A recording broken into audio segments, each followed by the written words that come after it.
Doon, isang engineer siya mabuting mentor. Engineer Marlon, isang masipag at matapat na engineero. Engineer Doro, isang mapangilang na engineero. Engineer John Mark, isang matapat at mapagpasid na engineero. Engineer Deo, bagong engineero, idealista at masunurin.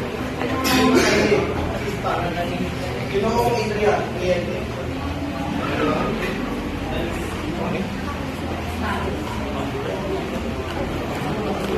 Pero ano ba kasi ulit? Hindi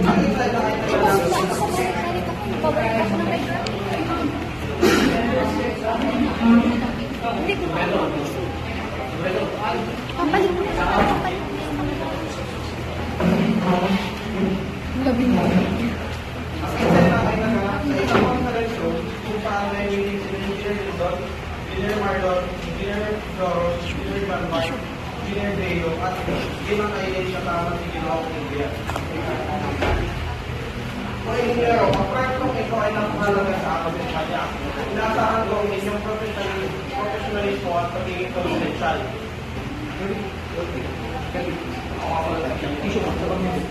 Makakaasa ka namin mo. Muli lang ang protektahan lahat ng informasyon namin na pag-usapan sa iyo po ito. Pero po man, dadating natin ito sa tama at para sa proseso. Kaya na kami mga ginagawa sa mga dalawa. Pero pansa lang natin ang proyekto sa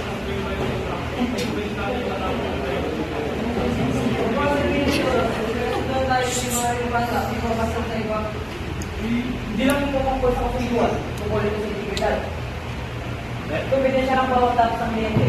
Kapag ilawag natin ito, mawawalan tayo ng tiwala. Tama. Isa rin itong paglabang sa ating professionalismo. Hindi tayo nagbabayad para sa shortcut. Tayo ay nagbabayad para sa tamang servisyo. Habang nagpapatuloy ang meeting, inilabas ni Engineer Doro ang isang blueprint na pinamita sa lahat.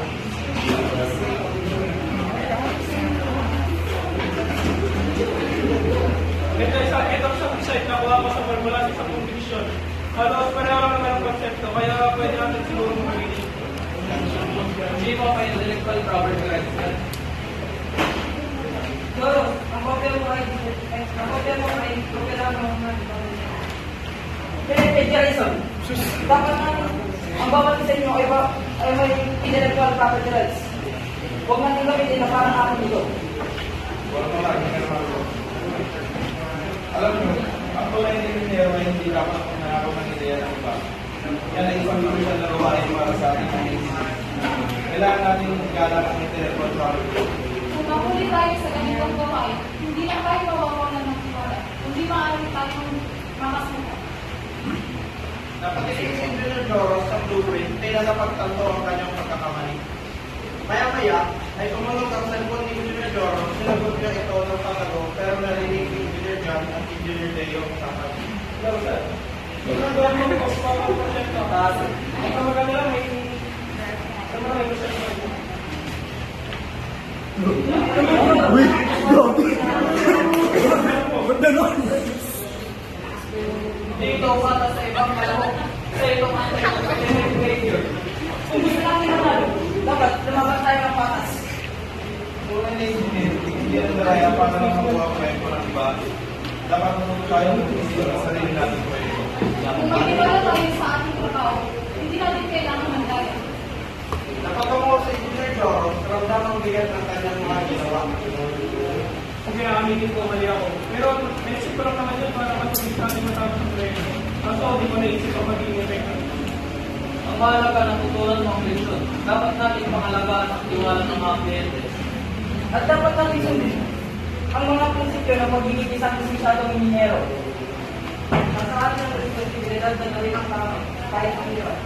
Ang pagiging isang engineero ay hindi lang tungkol sa pagiging hindi lang tungkol sa kalimitan, kundi sa pagiging patas.